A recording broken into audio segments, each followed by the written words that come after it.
मानं काढली, गव्हर्नरनं जे आहे ते त्यांच्या अधिकारात होतं का, आणि मग कशा रीतीने गव्हर्नमेंट फॉर्मेशन झालं हे सुद्धा बघणं फार गरजेचं आहे. तिथे राजभवनमध्ये ज्या काही डॉक्युमेंट्स हव्यात, ज्यांची विचारणा झाली RTI ॲक्टमध्ये, काही RTIच्या यांनी हे केलेलं त्याला उत्तरं नीट मिळालेली नाही. या बऱ्याचशा गोष्टी आहेत गुंतागुंत, ज्याच्यामध्ये एक संविधानाचा घटनात्मक मोठा पेच निर्माण झालेला आहे आणि तो व्यवस्थितरित्या त्या गुंतागुंतीला तुम्ही उत्तर द्या आणि या लोकशाहीला वाचवा असं आमचं. पण ही सुनावणी सुरू असतानाच निवडणूक आयोगाचा एक निकाल आलेला आहे. तुमची मागणी या याचिकेमध्ये नेमकी काय आहे निवडणूक आयोगाच्या निकालाविरोधात? निवडणूक आयोगाचा जो निकाल होता तोही अर्थात फार धक्कादायक होता. तो निवडणूक आयोगाचा निकाल या सुनावणीच्या दरम्यान येऊ नये, कारण प्रलंबित प्रश्न गुंतागुंती इंटरट्वाईन ज्याला विषय म्हणतो तशा प्रकारचे विषय होते. या इलेक्शन कमिशनने दिलेल्या रिझल्टचा हा सर्वोच्च न्यायालयाच्या समोर असलेल्या घटनापीठाकडे असलेल्या या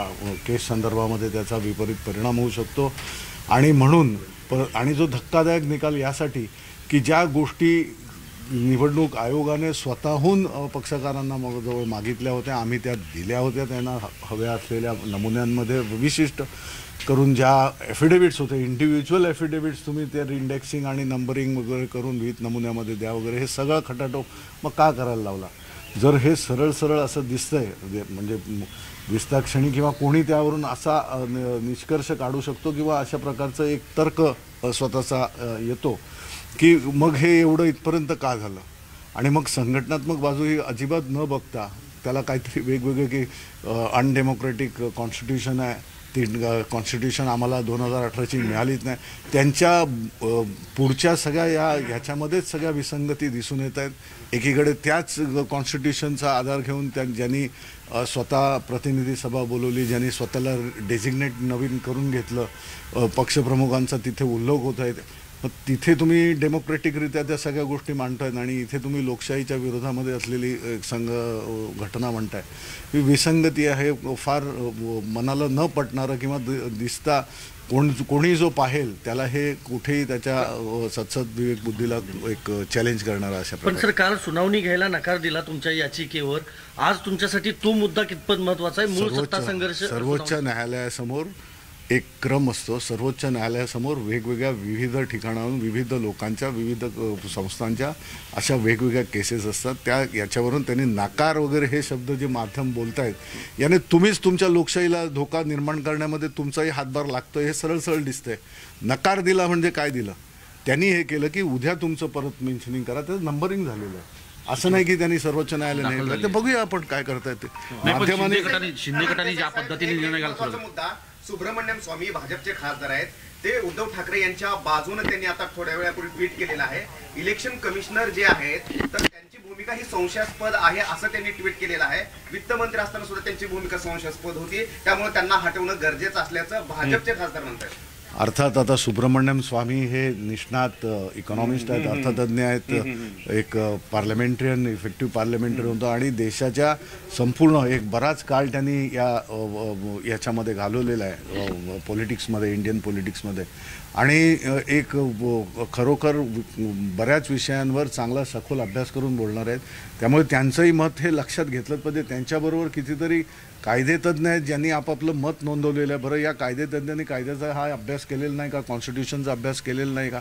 तर इंटरप्रिटेशन ज्या संस्थांद्वारे व्हायला पाहिजे ते तशा रीतीनं व्हावं ही सर्वसामान्याची अपेक्षा आहे. नाही, पण सर एक अतिशय महत्त्वाचा मुद्दा, कालपासून शिंदे गट एक सक्रिय झालेला, त्यांनी त्यामध्ये दावे केले जात आहे की आम्ही संजय राऊतांची खासदारकी काढून घेऊ. त्यानंतर आज त्यांनी राष्ट्रीय कार्यकारिणीची बैठक घेतली, काल त्यांनी विधिमंडळातल्या पक्षावरती ताबा घेतला.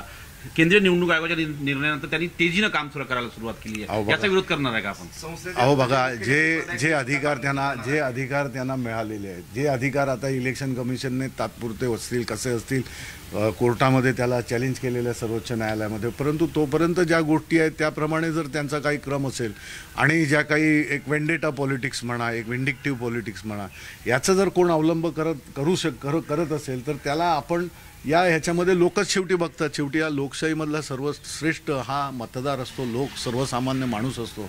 तो त्याप्रमाणे त्याचं हे ठरवेल की बाबा हे कशा रीतीने चाललं आहे, सूडबुद्धीने चाललेलं आहे का, हे कशा रीतीनं याचा हे देत आहेत. त्यामुळे कोण काय करते आणि त्याला आम्ही काय करणार ते आम्ही आपल्या ह्याच्याप्रमाणे करतो. निवडणूक आयोगाच्या विरोधामध्ये तुम्ही सुप्रीम कोर्टामध्ये जाणार आहात, ते प्रकरण आता घटनापीठाकडेच सुनावणीसाठी यावं का वेगळी त्याच्यावर सुनावणी घ्यावी, आपली भूमिका काय आज आहे? आज आता सुरू होत आहे, त्यामुळे याच्यावर परत आता वेगळ्या घटनापीठाकडे वगैरे या गोष्टी आम्ही बोलणार नाही आहोत. ते सर्वोच्च न्यायालयावर सुरू झालेलं आहे, सलग सुनावणी चालली आहे. हॅलो हां आलो ते दिल्लीमध्ये आज पुन्हा एकदा सुनावणी आहे. सलग 3 दिवस ही सुनावणी होणार आहे सुप्रीम कोर्टामध्ये 5 न्यायाधीशांच्या खंडपीठापुढे. आणि पुन्हा एकदा शिवसेना उद्धव बाळासाहेब ठाकरे गटाकडून अनिल देसाई हे पोहोचलेले आहेत नवी दिल्लीमध्ये. कोर्टाच्या निर्णयाने आयोगाचा अहवाल हवा होता. 21 जूनचा घटनाक्रम हा निदर्शनास आणणार असल्याचं त्यांनी सांगितलंय. आणि शिंदे गटाच्या भूमिकेमध्ये विसंगती असल्याचं अनिल देसाईंचं म्हणणं.